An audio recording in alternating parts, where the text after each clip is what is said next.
Once your data is clean, it's time to explore it.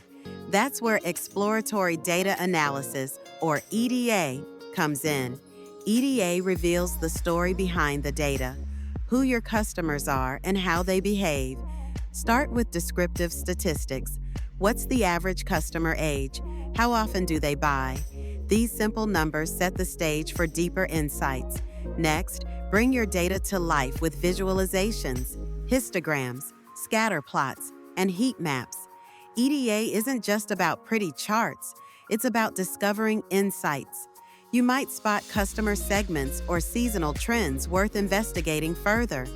Tools like Tableau and Power BI make building interactive dashboards easy. For more control, use Python libraries like matplotlib and seaborn.